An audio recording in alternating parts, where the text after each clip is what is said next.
പ്രിയമുള്ളവരെ, വിശുദ്ധ ബൈബിൾ ഉൽപ്പത്തി മുതൽ വെളിപാട് വരെ നമുക്കൊന്നിച്ച് ഒരു വട്ടമെങ്കിലും വായിച്ച് ധ്യാനിക്കുക എന്ന ഉദ്ദേശത്തോടു കൂടിയാണ് ഈ പോഡ്കാസ്റ്റ് ചെയ്യുന്നത്. ഈ ബൈബിൾ പാരായണത്തിന് നമ്മൾ ഉപയോഗിക്കുന്നത് POC മലയാളം ബൈബിളാണ്. ഓർക്കുക, നാം വചനം വായിക്കുമ്പോൾ ഈശോ വചനമായി നമ്മോടൊപ്പം ഉണ്ടായിരിക്കും. മുടക്കം കൂടാതെ വചനം വായിക്കുന്നത് ഒരു നിയോഗമായി നമുക്കെടുക്കാം. അതിനായി പരിശുദ്ധാത്മാവേ, ഞങ്ങളെ ശക്തിപ്പെടുത്തണമേ എന്ന് പ്രാർത്ഥിക്കാം. അതോടൊപ്പം വചനത്തിലെ വാഗ്ദാനങ്ങൾ ഞങ്ങളിലും ഞങ്ങളുടെ കുടുംബങ്ങളിലും നിറവേറണമേ എന്ന് പ്രാർത്ഥിച്ചുകൊണ്ട് നമുക്ക് ആരംഭിക്കാം. ഇന്ന് നമ്മൾ വായിച്ചു ധ്യാനിക്കുക നിയമാവർത്തന പുസ്തകം 15ഉം 16ഉം അധ്യായങ്ങളാണ്. അധ്യായം 15, സാബത്ത് വർഷം. ഓരോ 7 വർഷം തികയുമ്പോഴും ഋണമോചനം നൽകണം. മോചനത്തിന്റെ രീതി ഇതാണ്: ആരെങ്കിലും അയൽക്കാരന് കടം കൊടുത്തിട്ടുണ്ടെങ്കിൽ അത് ഇളവ് ചെയ്യണം. അയൽക്കാരനിൽ നിന്നോ സഹോദരനിൽ നിന്നോ അത് ഈടാക്കരുത്. എന്തെന്നാൽ കർത്താവിന്റെ മോചനം പ്രഖ്യാപിക്കപ്പെട്ടിരിക്കുന്നു. വിദേശീയരിൽ നിന്ന് കടം ഈടാക്കിക്കൊള്ളുക. എന്നാൽ നിന്റേത് എന്തെങ്കിലും നിന്റെ സഹോദരന്റെ കൈവശമുണ്ടെങ്കിൽ അത് ഇളവ് ചെയ്യണം. നിങ്ങളുടെ ഇടയിൽ ദരിദ്രർ ഉണ്ടായിരിക്കുകയില്ല.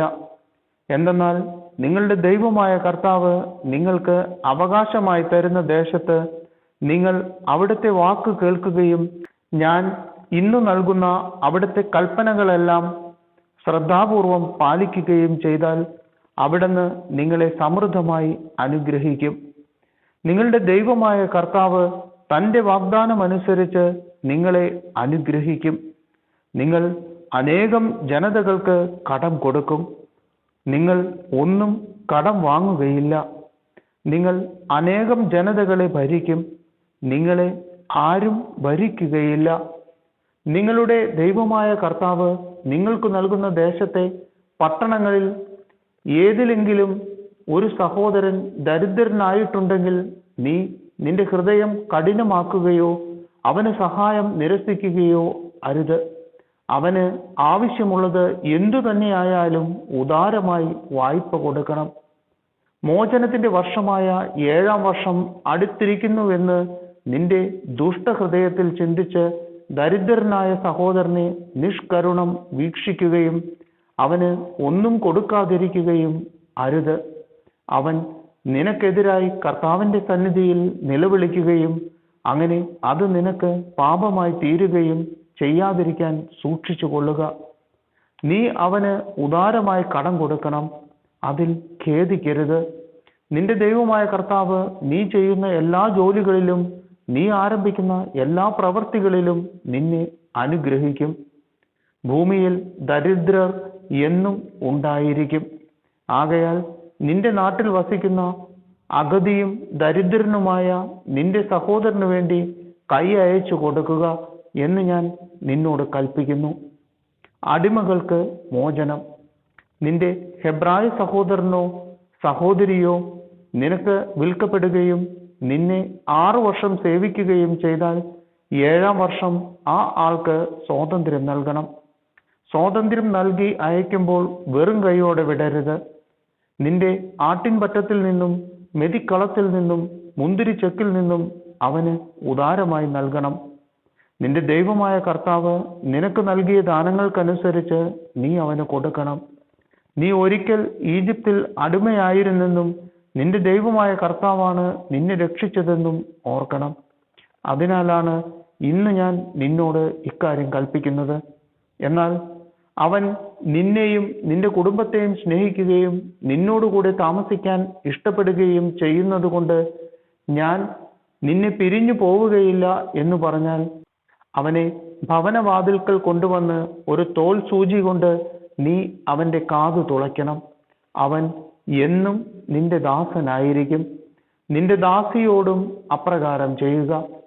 അവനെ സ്വതന്ത്രനാക്കുമ്പോൾ നിനക്ക് ഖേദം തോന്നരുത്.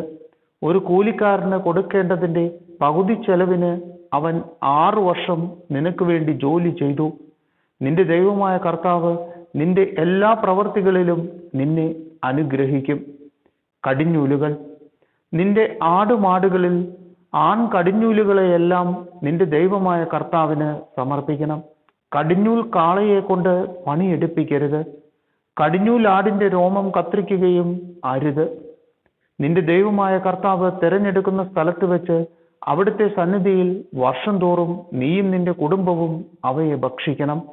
അവയ്ക്ക് മുടന്തോ അന്ധതയോ മറ്റെന്തെങ്കിലും ന്യൂനതയോ ഉണ്ടെങ്കിൽ നിന്റെ ദൈവമായ കർത്താവിന് അവയെ ബലി കഴിക്കരുത്. നിന്റെ പട്ടണത്തിൽ വെച്ചു തന്നെ അതിനെ ഭക്ഷിച്ചു കൊള്ളുക. ഒരു കലമാനിനെയോ പുള്ളിമാനിനെയോ എന്നതുപോലെ ശുദ്ധനും അശുദ്ധനും ഒന്നുപോലെ അത് ഭക്ഷിക്കാം. എന്നാൽ രക്തം ഭക്ഷിക്കരുത്. അത് ജലം പോലെ നിലത്തൊഴിച്ചു കളയണം. അധ്യായം 16. പെസഹ തിരുനാൾ.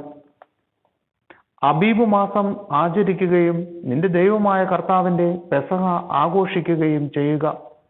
അബീബ് മാസത്തിലാണ് നിന്റെ ദൈവമായ കർത്താവ് രാത്രിയിൽ നിന്നെ ഈജിപ്തിൽ നിന്ന് പുറത്തേക്ക് നയിച്ചത്. നിന്റെ ദൈവമായ കർത്താവ് തന്റെ നാമം സ്ഥാപിക്കാൻ വേണ്ടി തിരഞ്ഞെടുക്കുന്ന സ്ഥലത്ത് ആടുമാടുകളിൽ നിന്ന് അവിടത്തേക്ക് പെസഹ ബലി അർപ്പിക്കണം.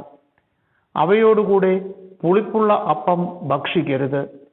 7 ദിവസം യാതനയുടെ അപ്പമായ പുളിപ്പില്ലാത്ത അപ്പം നീ ഭക്ഷിക്കണം.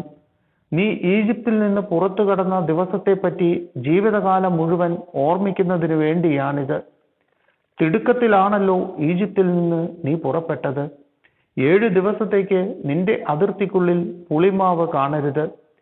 പ്രഥമ ദിവസം സായാഹ്നത്തിൽ അർപ്പിക്കുന്ന ബലിയുടെ മാംസത്തിൽ അല്പം പോലും പ്രഭാതം വരെ അവശേഷിക്കുകയുമരുത്.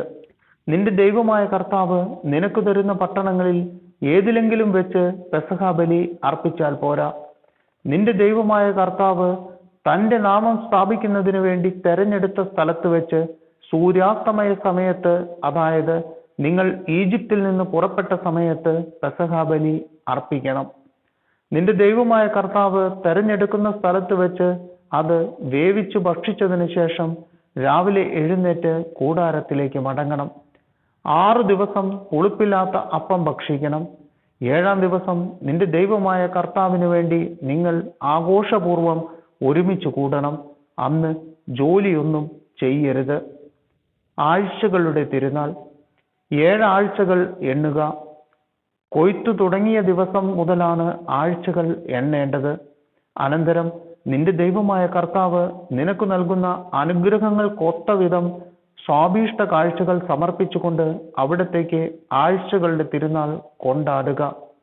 നിന്റെ ദൈവമായ കർത്താവ് തന്റെ നാമം സ്ഥാപിക്കുന്നതിന് വേണ്ടി തെരഞ്ഞെടുക്കുന്ന സ്ഥലത്ത് വെച്ച് നീയും നിന്റെ മകനും മകളും ദാസനും ദാസിയും നിന്റെ പട്ടണത്തിലുള്ള ലേവ്യനും നിന്റെ ഇടയിലുള്ള പരദേശിയും അനാഥനും വിധവയും അവിടുത്തെ മുൻപിൽ സന്തോഷിക്കണം.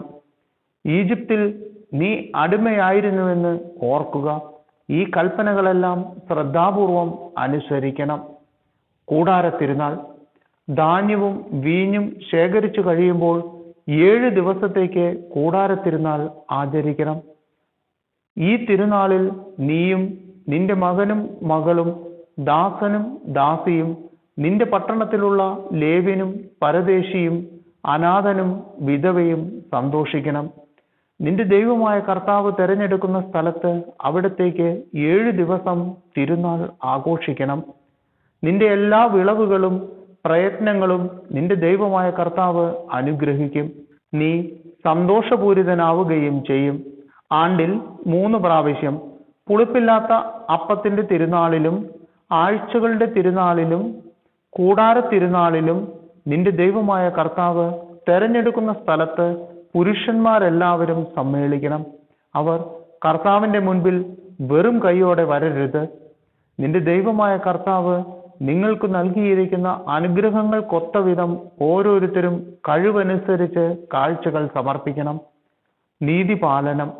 നിന്റെ ദൈവമായ കർത്താവ് നൽകുന്ന പട്ടണങ്ങളിൽ ഗോത്രം തോറും ന്യായാധിപന്മാരെയും സ്ഥാനികളെയും നിയമിക്കണം.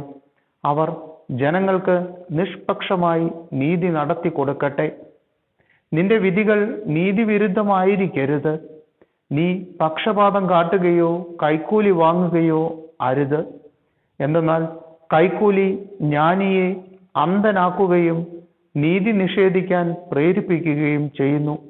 നീ ജീവിച്ചിരിക്കുന്നതിനും നിന്റെ ദൈവമായ കർത്താവ് തരുന്ന രാജ്യം കൈവശമാക്കുന്നതിനും വേണ്ടി നീതി മാത്രം പ്രവർത്തിക്കുക. നിന്റെ ദൈവമായ കർത്താവിന് നീ ഉണ്ടാക്കുന്ന ബലിപീഠത്തിനരികെ അക്ഷേരാ ദേവതയുടെ പ്രതീകമായി ഒരു വൃക്ഷവും നട്ടുപിടിപ്പിക്കരുത്. നിന്റെ ദൈവമായ കർത്താവ് വെറുക്കുന്ന സ്തംഭവും നീ സ്ഥാപിക്കരുത്.